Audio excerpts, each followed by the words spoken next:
여러분 안녕하십니까? 2023 광주 전남권 대학 박람회를 맞이해서 저희 KBC 광주방송이 수험생 여러분과 지역민과 소통하는 시간을 마련했습니다.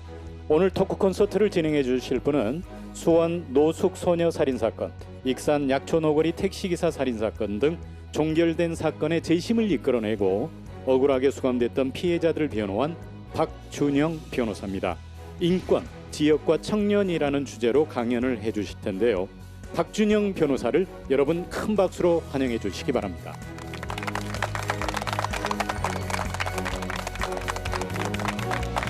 반갑습니다. 반갑습니다.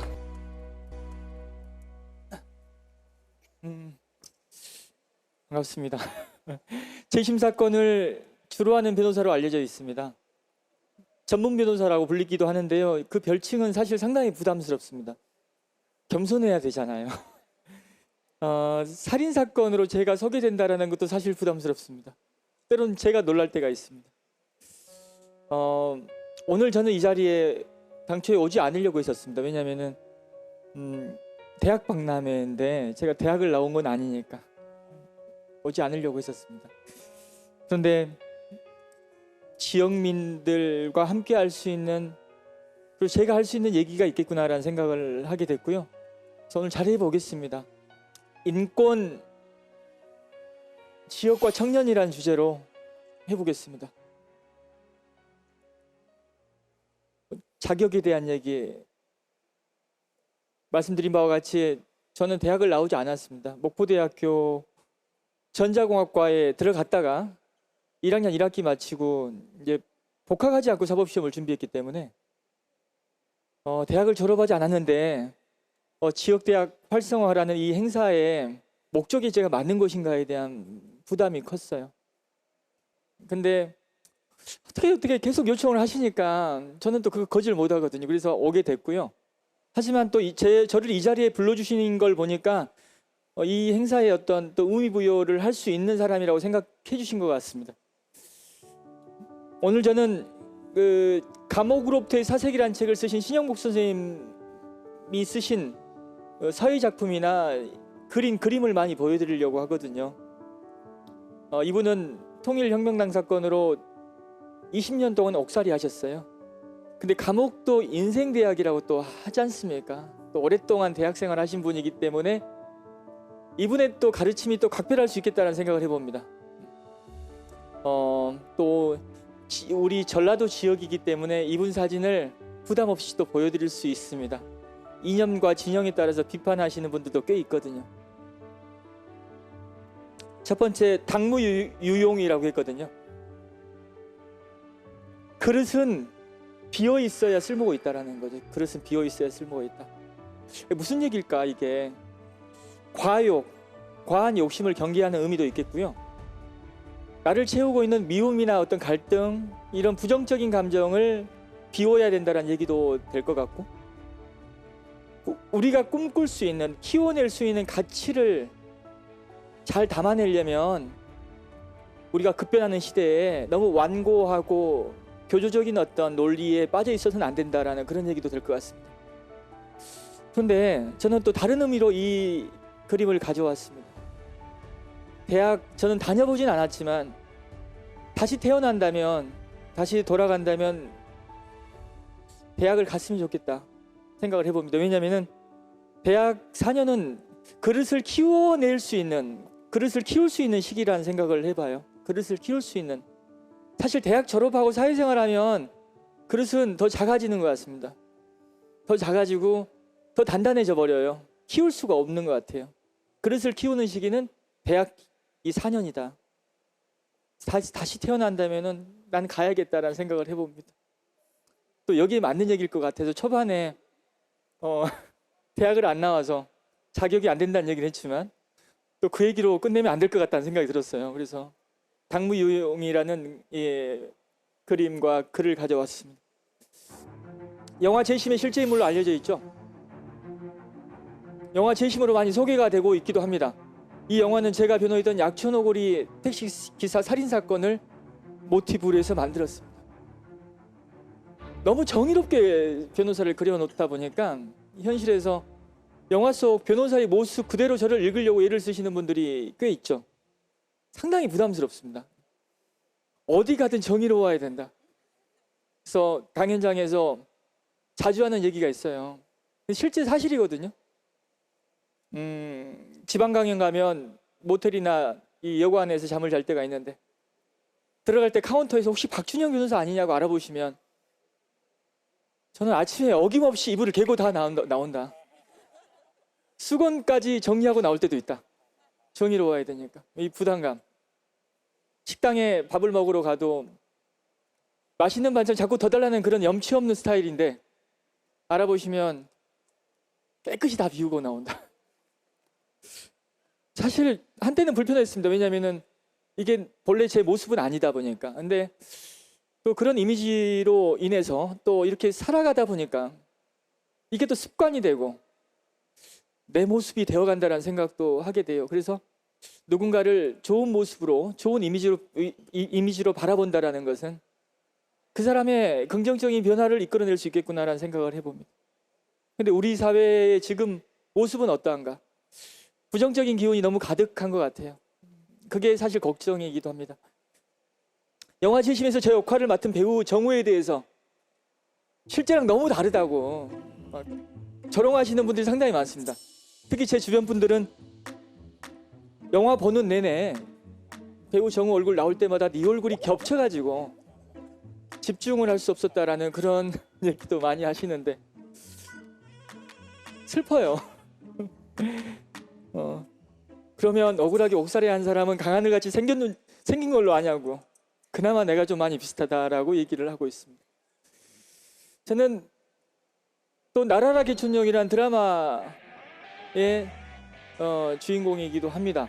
이 드라마는 제가 변호했던 사건을 소재로 해서 만들었고요. 이 드라마에서 제 역할은 너무나 부담되게도 권상우 씨가 맡았죠. 정우보다 더한 것 같아요. 근데 또 사법 역사는 내가 쓴다라는 얘기는 한 적도 없는데 너무 정의롭게 그려놨어요 또.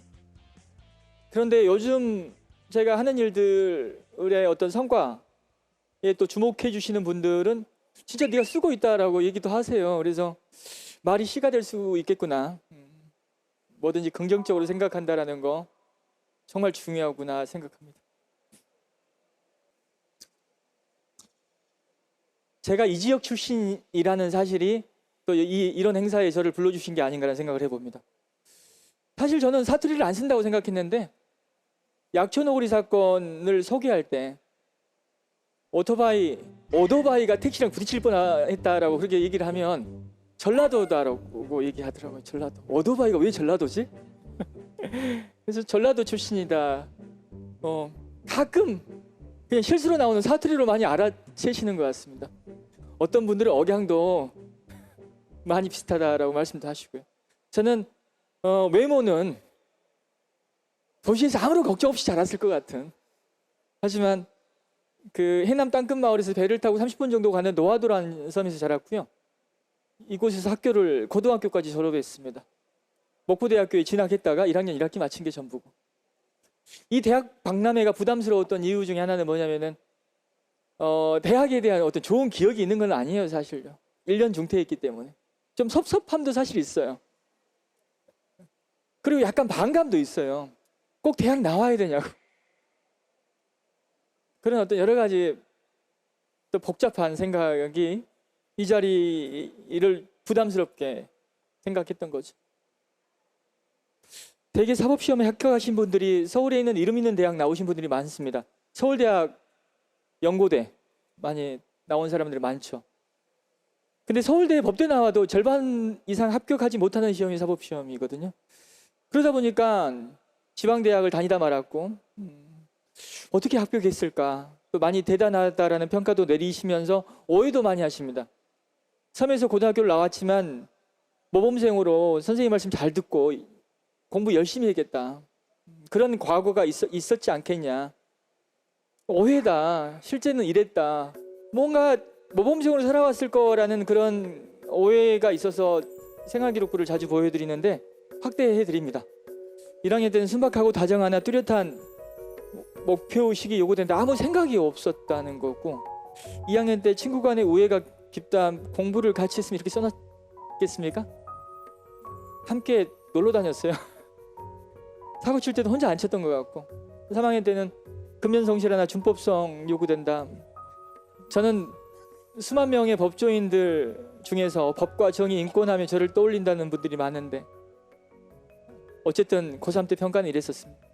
생활기록부를 떼봐야 된다라는, 생활기록부를 떼보자라는 생각 해보진 않았는데요. 사법연수원에서 면접 서류로 이걸 요구했었습니다. 졸업을 기준으로 최종 학력 생활기록부를 제출해달라고 하는데, 아무 생각 없이 뗐다가 준법성 요구된다라는 걸 사법연수 면접 과정에서 어떻게 설명하지? 학교를 제대로 안 나갔어요. 무단결석을 100일 가까이 썼고, 지각조퇴 결과 무단으로 하기가 쉽지 않습니다. 좀 그려진다. 어떻게 학창 시절을 보냈는지.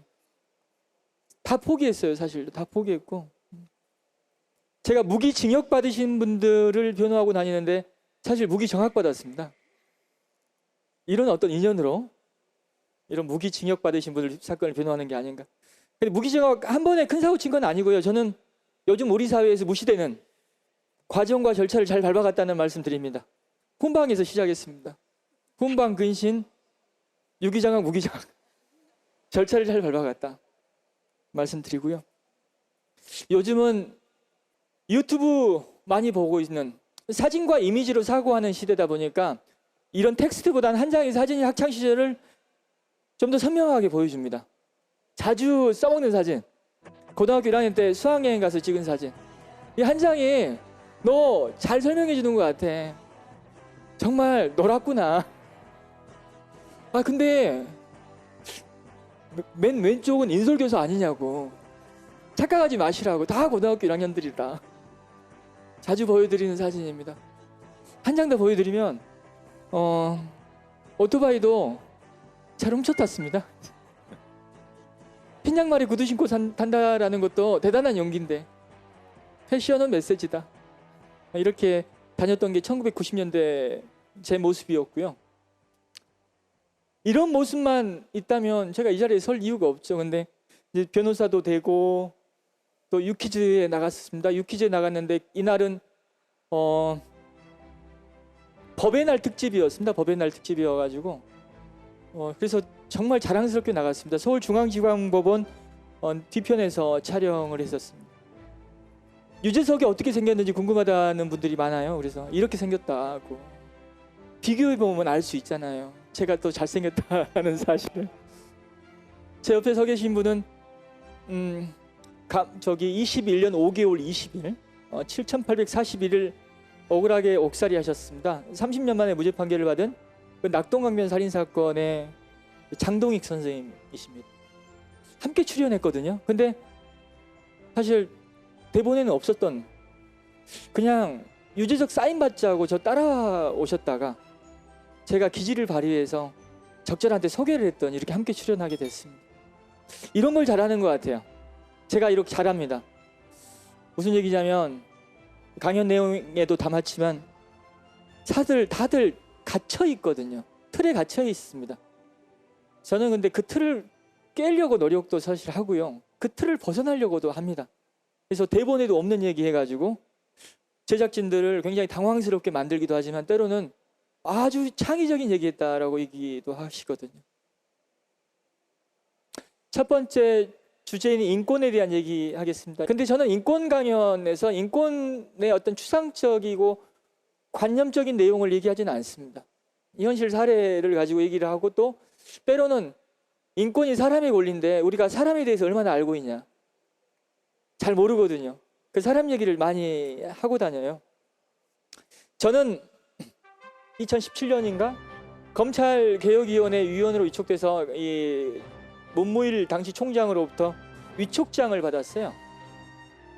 위촉장 받는 사진이 이제 기사로 나왔는데, 너무 싸가지가 없다고, 너무 거만하다고, 왜 이렇게 싸가지 없이 받았냐라고 그런 얘기가 많이 나왔어요. 너무 거만하다. 벼는 익을수록 고개를 숙인다고 했는데 이래서 되냐고. 사실 너무 억울했습니다. 실제 모습 이랬었는데 어떻게 저렇게 사진을 찍어가지고 사람을 이렇게 오해받게끔 하냐. 실제 모습 이랬습니다. 근데 이 두 사진 다 사실이거든요. 현장에서 실제 있었던 일인데 이 조각 사실이 말해주는 어떤 바가 완전히 다르잖아요. 우리가 사람을 얼마나 제대로 보고 있는가. 사람에 대한 평가. 알아야 될 게 많고 정보는 쏟아지고 있습니다. 이런 사회에서 그 정보들이 사람을 이해하고 판단하는 데 얼마나 도움되는지 잘 모르겠어요. 다시 이 사진 보시면 이 사진을 보실 때 제가 정말 거만해 보이지 않냐고, 누가 총장이냐라는 말을 꺼내기 전까지는 이 사진 속의 우스꽝스러운 모습을 알아차리는 분이 또 없었습니다. 별로 자세히 보질 않아요. 설명을 했을 때 그때 알아차리신다. 우리 사회에는 이런 일이 정말 많이 벌어지고 있습니다. 조각의 사실을 가지고 전부인 양 얘기하는 일들이 정말 많이 벌어지고 있거든요. 이럴 때일수록 우리가 신중히 판단하고 자세히 들여다봐야 된다. 그래야 속지 않는 거다 라는 말씀 드리고 싶습니다. 오늘 이제 인권을 주제로 하다 보니까 인권에 대한 내용을 담지 않을 수 없고요. 인간의 존엄성 얘기 담았습니다. 그래서 인간의 존엄성, 헌법 제10조에 규정되어 있는 가치죠. 헌법 제10조 모든 국민은 존엄하다고 했는데, 저도 대한민국 국민이고 우리 앉아 계신 분들 다 대한민국 국민인데 존엄하십니까? 그 존엄성의 실체는 도대체 뭔가 말과 글로 설명하기가 어려워요. 사실 다들 존엄하다고 하는데. 근데 헌법 가치에 대한 공부가 사실 필요해요. 그 존엄성은 어떻게 설명되고 있냐면은, 인간은 자기 목적적 존재다. 남의 목적의 수단이나 대상으로 취급돼서는 안 된다라고 합니다. 존재 자체가 존엄성. 자기 목적적 존재라는 게 존엄성의 핵심입니다. 자기 목적적 존재.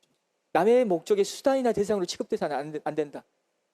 그러다 보니까 우리 사회에는 존엄성을 굉장히 많이 침해하는, 존엄성의 가치가 힘을 잃어가는 사회라고 저는 생각해요. 무슨 얘기냐?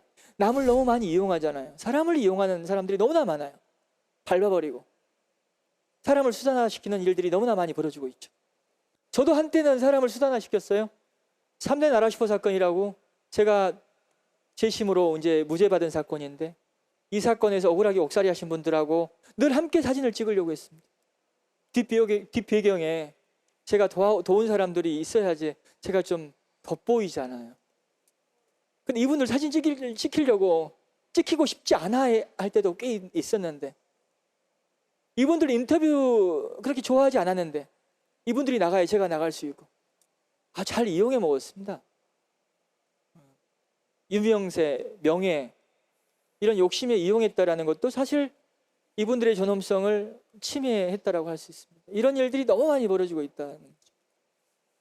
부끄러워요. 사실 지금은 많이 부끄럽습니다. 지금은 부끄러워서 내가 변호하는 분들을 진짜 이용하지 말아야지 이런 생각을 많이 하고 있습니다. 근데 이런 생각을 하면서 내가 진짜 정말 바뀐 건가? 변한 건가? 변한 게 아닐 수도 있겠다는 생각도 해봐요. 많이 유명해져 가지고 이렇게 여유가 생긴 게 아닌가 하는 생각도 해봅니다. 사람의 변화라는 것이 어떤 상황이 사람을 진짜 변한 걸로 착각하게 만드는 것일 수 있겠다 생각도 해봅니다. 하지만 저는 실천을 하고 싶어요. 내가 변한 게 맞다라는 걸 보여주고 싶다라는 생각도 해봅니다. 저는 한때 책을 2권이나 냈습니다. 2016년 말에 우리들의 변호사라는 단독 저서가 하나 있고요. 지연된 정의라는 공저 책 2권이나 냈어요. 욕심이 얼마나 많아요. 물 들어올 때 배 2대 띄워도 되겠다. 2016년에 물이 잔뜩 들어오고 있었거든요. 그래서 2대 띄웠습니다. 출판 계약 5년입니다. 5년인데 2021년 말에 재계약을 안 했어요. 사실. 그래서 우리들의 변호사는 절판됐습니다. 책이 없습니다. 또 지연된 정의는 공저에서 단독저서로 바뀌었습니다. 제가 빠졌습니다. 그건 어쩔 수 없이 그렇게 또 됐어요. 그 책은 공저자의 또 사정이 있기 때문에. 책이 안 팔리는 게 아니에요. 지금도 많이 팔립니다. 어제도 한 고등학교에서 강연을 했고 월요일에도 합니다. 근데 단체 구매도 상당히 많이 하거든요. 근데 왜 책을 안 내야겠다, 내지 말아야겠다 생각했냐면은, 책이 일단 너무 정의롭게 쓰여져 있습니다. 제 시각이 너무 과하게 들어있다. 그리고 또 이 사람들 너무 이용했다라는 생각이 있고요. 그리고 이 책 속의 사건들, 용서와 화해로 마무리되는 사건들이 2건이나 있거든요. 검사 사과했거든요. 그래서 그 사과의 의미는 살려줘야 되는 것 아닌가? 책을 통해서 계속 비난받게끔 하는 게 맞는 것인가에 대한 의문을 갖고 있습니다. 그래서 책을 더 이상 내지 않는 거다. 이 또한 사실 말과 글이 얼마나 무력한데요. 내가 변했다라고 얘기한다라는 거, 이게 위선일 수 있다는 생각을 하게 되거든요. 근데 책 안 내는 것도 어떤 진정성을 보여드리는 모습일 수 있겠다 생각해 봅니다. 인권에 대한 얘기하면서 신영목 선생님 그림을 보여드립니다. 갈등 사회, 대립과 갈등을 건강한 긴장으로 연착륙시켜야 된다. 그러려면 소통을 해야 된다는 생각을 하게 돼요. 소통이라는 것은 다양성의 존중, 관용 정신이 전제로 깔려야 되는 겁니다. 신영목 선생님 감옥이라는 인생대학에서 충격적인 사건을 경험합니다. 본인은 서울대를 나왔잖아요. 그리고 또 서울대 대학원을 다녔고 대학에서 학생들을 가르치다가 무기수가 됐습니다. 무기수가 돼서 만난 사람들은 본인이 살아오면서 만난 사람들과 정말 많이 다른 사람들이었죠. 그 다른 사람들과의 어떤 만남과 관계 속에서 깨달은 바를 감옥으로부터 사색이라는 책을 담아냈죠. 근데 충격적인 사건, 감옥에서 만났던 목수 얘기를 합니다. 집을 그리는 걸 보면서 충격을 받았다고 해요. 책상과 교실을 통해서 집을 배운 사람들은 지붕부터 그립니다. 저도 지붕부터 그리는데 현장에서 집을 지어본 사람들은 집 짓는 순서대로 그림을 그린다고 하거든요. 주춧돌부터 그린다고 합니다. 주춧돌, 그리고 마루를 깔고 기둥도 세우고 마루를 깔고 문을 달고 지붕은 맨 나중에 그린다는 거죠. 이 충격. 책상과 교실에서 내가 너무나 관념적인 사고를 했구나라고 반성을 하게 됐다고 해요. 근데 여기서 관용이라는 것은 다양성의 존중이잖아요. 공존입니다. 나는 책상에서 배웠어요. 그렇기 때문에 지붕부터 그리겠습니다. 근데 선생님은 현장에서 집을 지어보신 분이니까 주춧돌부터 그리시네요. 우리 서로 존중합시다. 공존합시다. 이게 관용, 이 톨레랑스라는 게 굉장히 중요하고 우리가 우리 사회에 필요한 가치인 건 맞는데 이 관용도 잘 들여다보면 우월적 시각이 들어있을 수 있다. 공존하자는 거, 함께 하자는 것 같지만 왠지 벽을 쌓고 여전히 그 문 밖에 세워두는 어떤 그런 모습, 그렇게 느껴지기도 하거든요. 그렇지 않습니까? 그래서 관용도 중요하지만 다름을 통해서 반성과 성찰, 나의 어떤 창백한 관념적인 어떤 지식을 반성하는 계기로 삼고 땀과 노력을 배워가는 어떤 계기로 삼는다는 것도 필요하다라는 생각을 해봅니다. 인권은 이 또한 신영목 선생님의 그림입니다. 언제부턴가 우리 사회는 실적과 효율, 결과가 강조되는 사회입니다. 실적과 효율, 결과를 강조하는 사회는 도로의 논리가 지배하는 사회라고도 하거든요. 도로는 빨리 가야 되거든요. 속도를 내야 됩니다. 결과만 있어요. 목적지에 도착하는 결과만 있다라고 할 수 있죠. 그러다 보니까 주변을 살피지 못하고 그냥 달려갑니다. 근데 길은 이 꼬불꼬불 하잖아요. 느립니다. 하지만 함께 갈 수 있다라는 겁니다. 주변을 살피면서 갈 수 있다. 그래서 길의 철학은 인권을 설명하면서 자주 강조합니다. 인권을 얘기하면서 어떻게 실적과 효율, 결과를 얘기할 수 있냐. 인권은 과정이고 절차다. 때론 느릴 수밖에 없다. 이제 그런 말씀을 자주 드립니다. 두 번째 주제인 지역입니다. 지역사회, 우리 또 지방대학이 너무 힘들다라는 얘기를 자주 듣고 있거든요. 그래서 이런 박람회도 있는 게 아닌가 싶습니다. 다들 중앙으로 가려고 하잖아요. 중앙으로 가려고, 중심이 되려고 한다. 근데 다들 성을 쌓으려고 하지만은 성을 쌓고 그 중심에서 지키려고 하는데 중심의 가치는 굉장히 교조적이다라는 거죠. 완고하다라고 하거든요. 지키려고 하니까 창의적이고 발전적인 사고를 하지 못한다고 합니다. 지키려고 하니까. 꽉 막혀 있다라는 얘기도 나오죠. 때로는. 오히려 성 밖이 자유로운, 성 밖에서 창조도 이루어진다라고 얘기하거든요. 그럼 지역은 지리적으로는 성 밖이라고 얘기할 수 있지 않습니까? 근데 성 밖이 자유롭고 창의적이라고 하는데 갈수록 힘들어, 어려워. 맞는 말씀이죠. 그 어려운 이유에 대해서 이렇게 또 신영옥 선생님이 이렇게 말씀하시더라고요. 변방이 창조의 공간이 되려면은 컴플렉스가 없어야 된다라는 거죠. 열등감이 없어야 된다라고 합니다. 근데 열등감을 가질 수밖에 없는데 중앙대학이 더 훨씬 더 취업도 잘 되고 돈도 잘 번다고 알려져 있고 열등감을 가질 수밖에 없어요.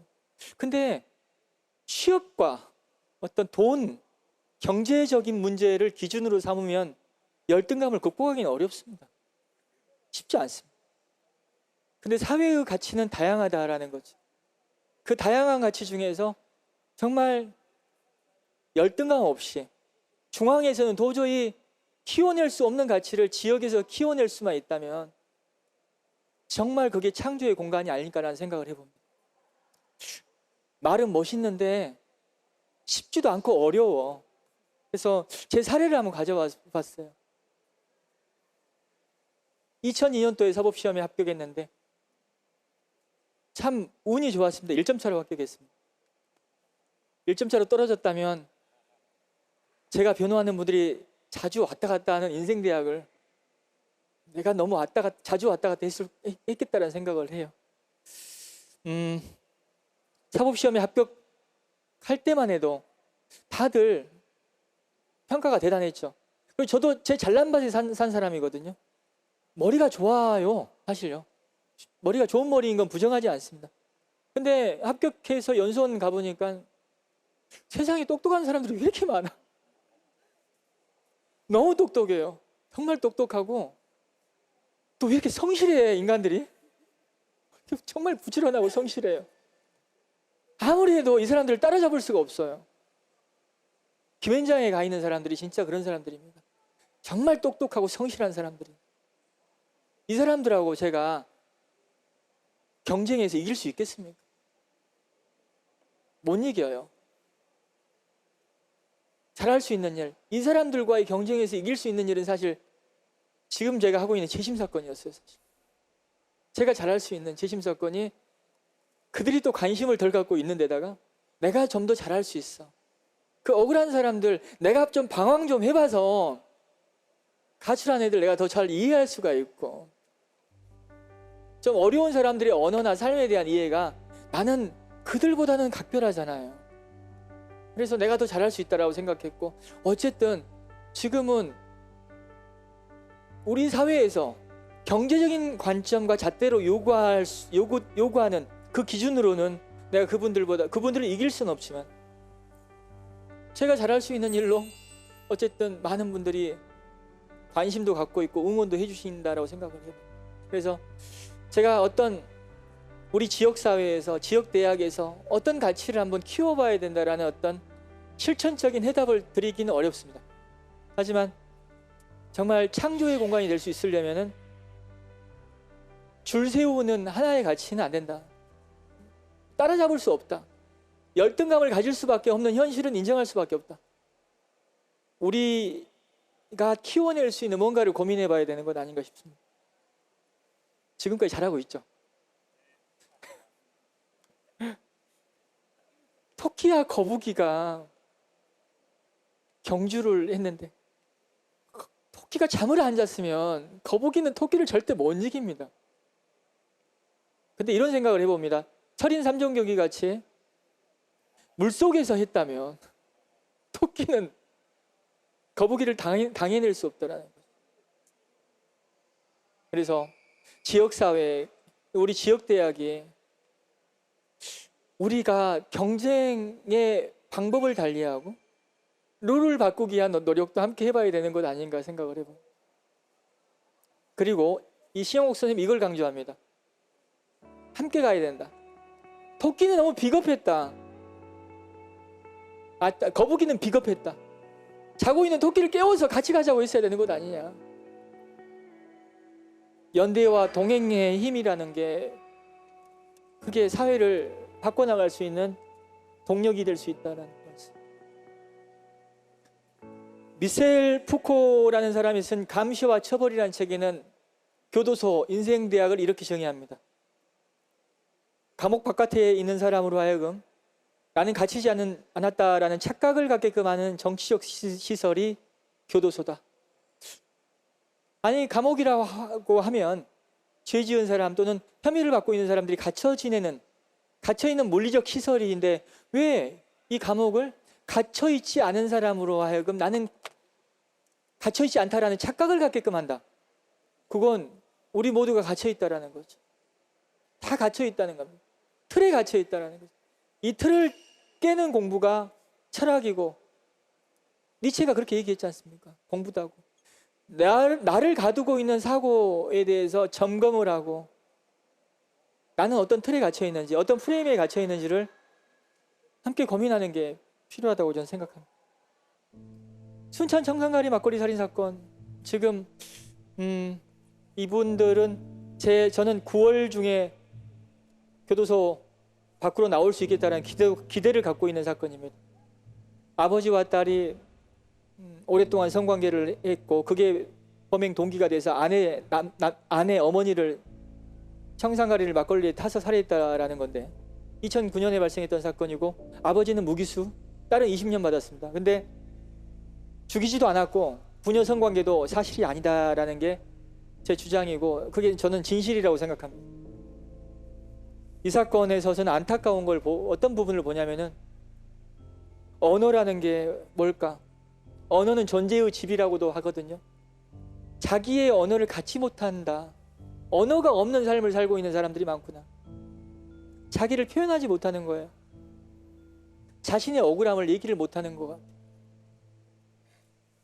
그리고 우리가 이 1990년대, 80년대 이때만 해도 사람을 고문했습니다. 거꾸로 매달아 놓고 물고문했거든요. 잠을 재우지 않았습니다. 때리기도 했고. 이분들이 그런 수사를 받은 건 아니거든요. 그런 수사를 받았다면 이분들의 언어로 설명할 수 있습니다.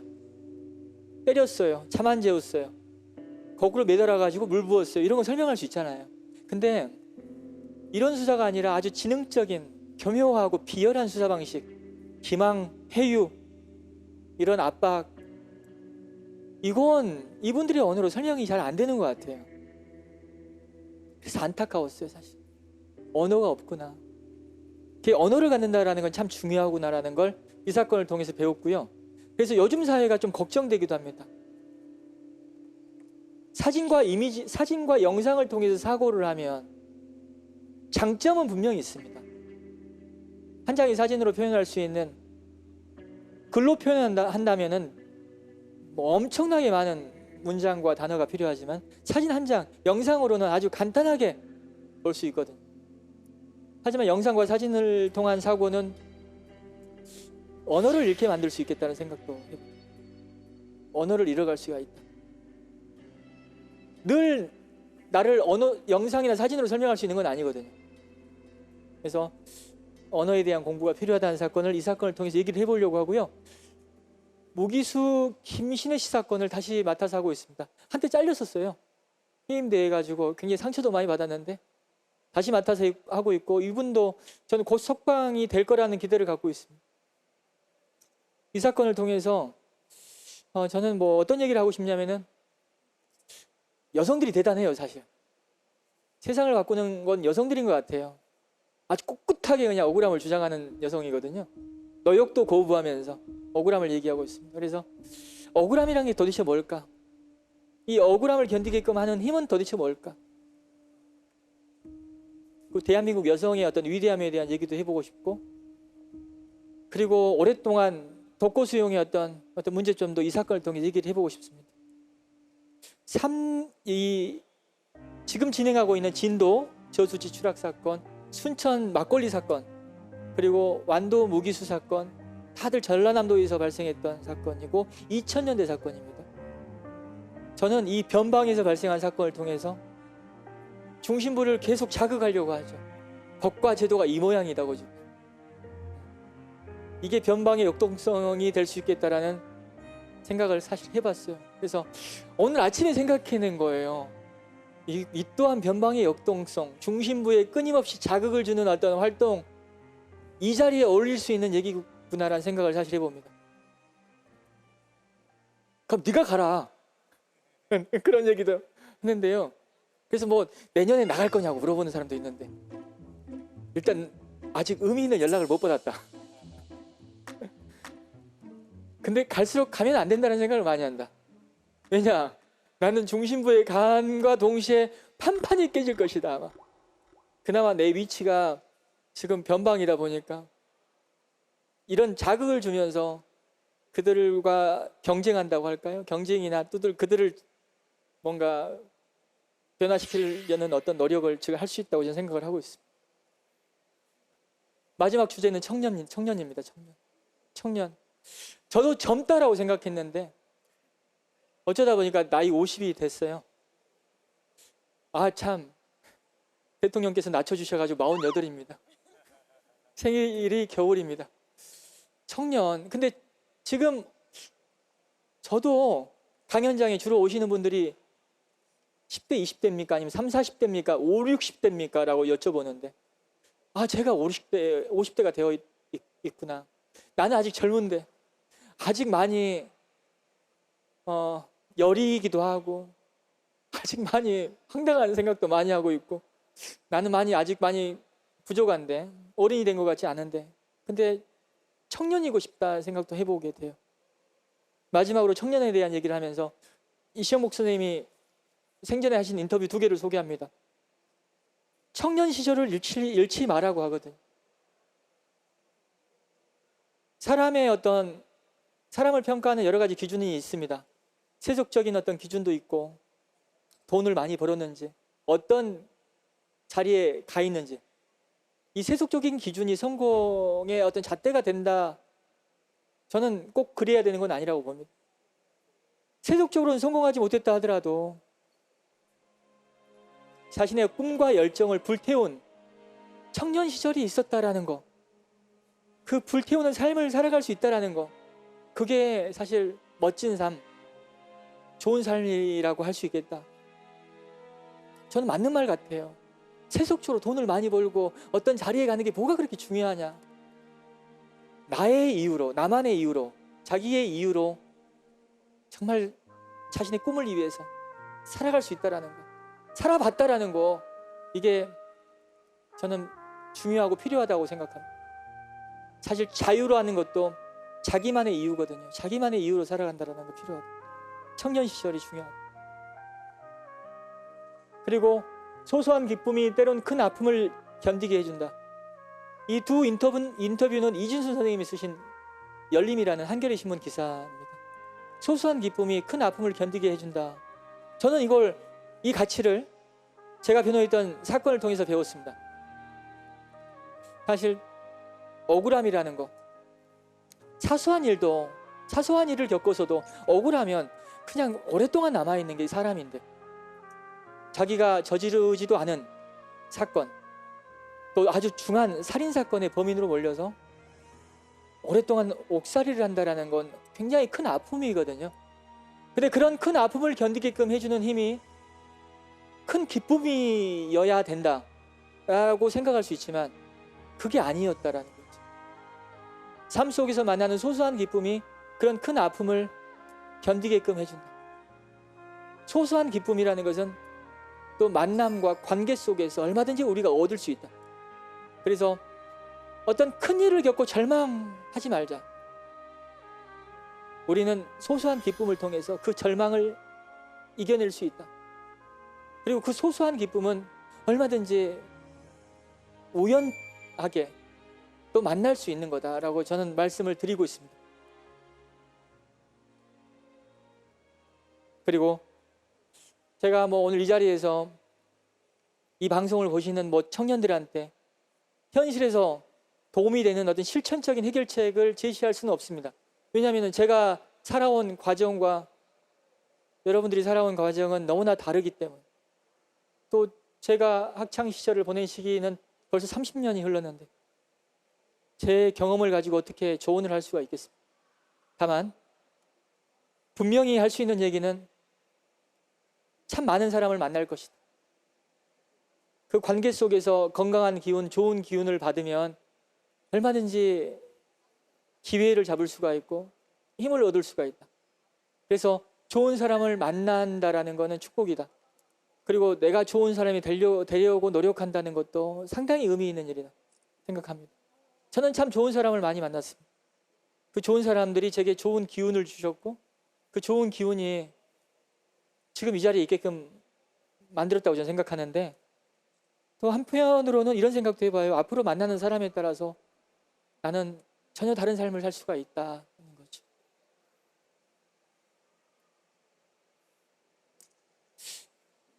참 많은 사람을 만나면서 느끼는 게 뭐냐면은 왜 멀리 보지 못할까라는 걸 자주 느껴요. 저 정도의 능력과 저 정도의 시간과 에너지를 갖고 있으면서 왜 멀리 보지 못할까라는 생각을 해봐요. 공부는 책상 위에 서 있는 거다. 더 넓고 멀게 보는 게 필요하다. 당장은 힘들어요. 사실 당장은 절망적이고 뭐 답이 없어 보이고. 근데 하지만 우리 청년들은 앞으로 남아있는 시간이 너무나 길고요. 그 긴 시간 속에서 정말 다양한 기회를 접할 겁니다. 사람을 만날 것이다. 또 이런 얘기하니까 사람을 만나려고 여기저기 다닐 필요는 없다. 또 사람을 만나는 일은 때로는 내가 하는 일에 몰두하고 있을 때 누군가의 어떤 찾아옴을 통해서 사람을 만날 수가 있다고 저는 생각합니다. 국선 변호를 많이 했어요. 국선 변호를 많이 하면서 한때는 이런 생각도 했습니다. 나는 이런 일 그만하고 싶은데, 내가 잘할 수 있는 일이 아닌 것 같은데. 하지만 열심히 하면 내게 기회가 주어지겠다지라는 생각했어요.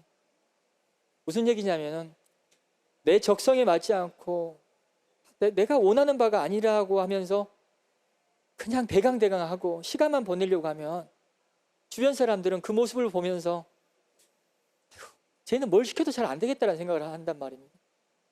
근데 적성에도 안 맞고 뭔가 자질이 없어 보이긴 하지만 뭔가 해보려고 노력하는 모습을 보면 다른 일을 시켜보고 싶거든요. 다른 기회를 한번 주고 싶거든요. 그러면서 정말 잘할 수 있는 일을 만날 수가 있다. 그리고 함께 해나가는 노력이 필요하다고 저는 생각합니다. 이 아름다운 몽돌해변은 복일도 애송리 해수욕장입니다. 이 아름다운 자갈해변은 하루아침에 만들어지지 않습니다. 긴 시간이 필요하고요. 또 함께 부대끼는 노력이 필요하다. 물이 들어올 때 해변가에 에너는 수많은 돌을 살짝 들어올리고 물이 빠지면 내려놓고 부대끼면서 만들어진다. 우리가 꿈꾸는 아주 좋은 사회에는 우리가 보지 못하고 죽겠죠. 당연하죠. 근데 긴 시간 속에 우리 함께 해가는 노력이 필요하고 그건 역사적 책임이 아닌가 생각을 해봅니다.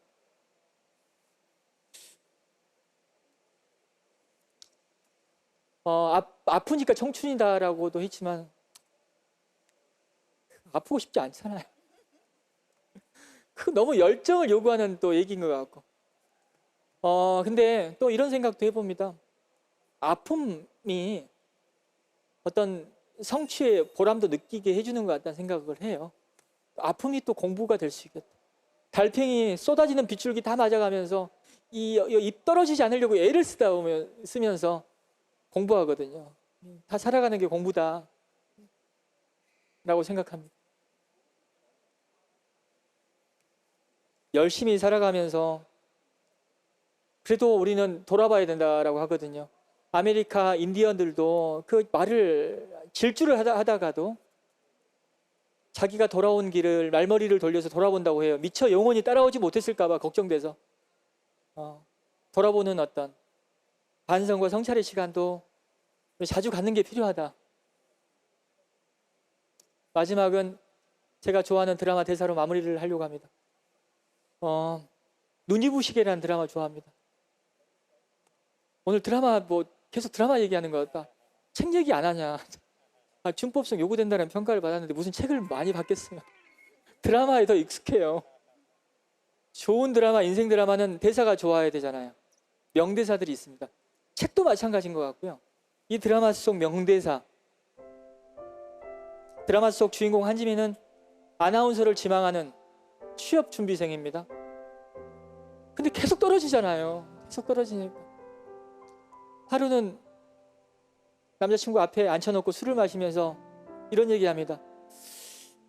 나는 내가 봐도 너무 후졌어. 내가 뭘 잘하는지 잘 모르겠어. 뭘 잘해낼 수 있을지 걱정돼. 나 후진 건 나도 인정하는데 또 인정하고 싶지도 않아. 때로는 내가 정말 잘 됐으면 좋겠는데 나는 내가 애틋해. 너도 너를 애틋하게 생각했으면 좋겠어. 저는 이 대사가 너무 뭉클했습니다. 꼭 내 얘기하는 것 같다. 사실 나는 너무 후졌거든요. 많이 후졌는데 후졌지만 저는 저를 애틋하게 생각했던 것 같아요. 애틋하게 생각하면서 살아왔던 것 같다. 애틋함에 대한 어떤 생각, 내가 정말 잘 됐으면 좋겠다라는 생각이 그래도 이 자리를 있게끔 만든 게 아닌가 싶습니다. 드라마 속 대사입니다. 의기소침해가지고 이렇게 누워있으니까 엄마가 등 뒤에서 이런 얘기하거든요. 잘난 거랑 잘 사는 거랑 다른 게 뭔 줄 알아? 못난 놈이라 하더라도 잘난 것들 사이에 비집고 들어가서 나 여기 살아있다. 나보고 다른 못난 놈들 힘내라 이러는 게 진짜 잘 사는 거야. 잘난 거는 타고나지만 잘 사는 거는 너 할 나름이다. 이 대사도 저를 닮았다 생각해요. 사실 제가 잘난 건 아니잖아요. 대학도 안 나오고 또 완도 섬 출신이기도 하고 머리도 많이 부족하고 많이 어떤 여러 가지 어떤 외모의 어떤 열등감도 사실 갖고 있는데요.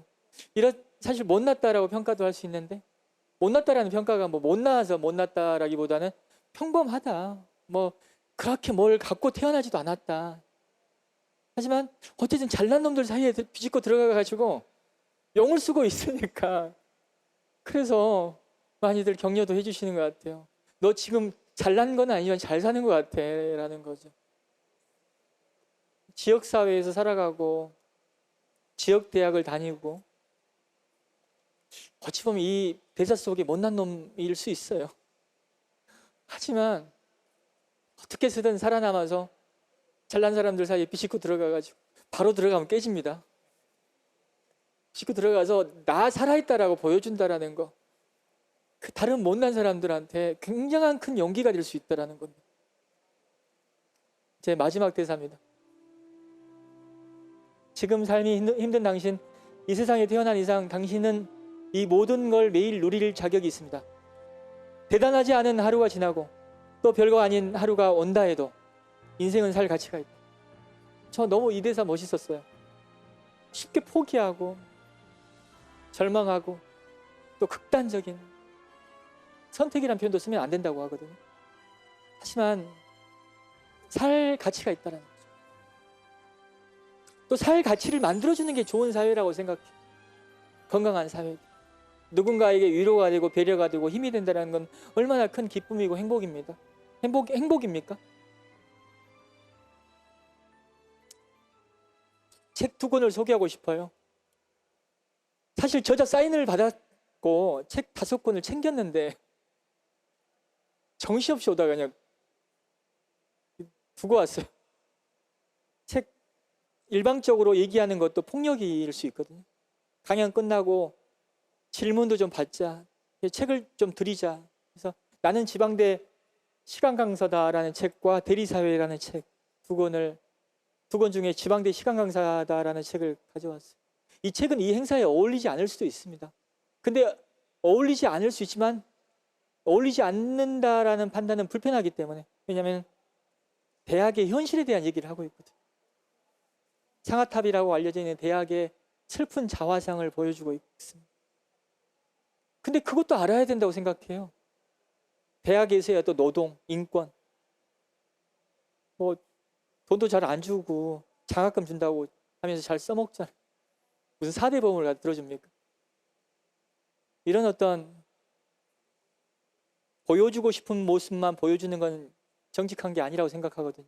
슬픈 모습, 아픈 모습, 모순과 문제점도 알아가야 된다. 나는 지방대 시간 강사다. 이때만 해도 필명으로 책을 내셨는데 309동 1201호 연구실이었다고 합니다.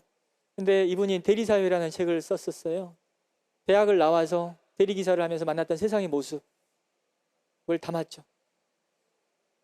대리사회라는 책도 대리대통령이라는 평가를 받았던 박근혜 대통령 그 탄핵 때 책이 좀 인기를 끌었어요. 대리사회. 그래서 이 두 권의 책이 우리 사회의 어떤 모순 문제점을 보여주고 있는 책이 아닌가 생각이 들었습니다. 이렇게 제 강연은 마무리하겠습니다. 일방적으로 얘기해서 죄송해요. 이 또한 폭력이라고 저는 생각합니다. 지방대학이 어려움을 겪고 있는데 논어에 곤이부지라는 얘기가 나오거든. 공자가 가장 강조했던 말이기도 합니다. 공경을 겪고 깨닫는 게 있다면 의미가 있다는 거죠. 이 곤경, 이 어려움이 깨달음의 어떤 계기가 됐으면 좋겠습니다. 공경을 겪어도 깨닫는 게 없다라는 게 불행이라고 하거든요. 그래서 지방대학의 활성화, 우리가 이 공경을 어떻게 보낼 것인가에 대한 고민부터 시작해야 되는 것 아닌가 싶습니다. 이렇게 마무리하겠습니다. 감사합니다.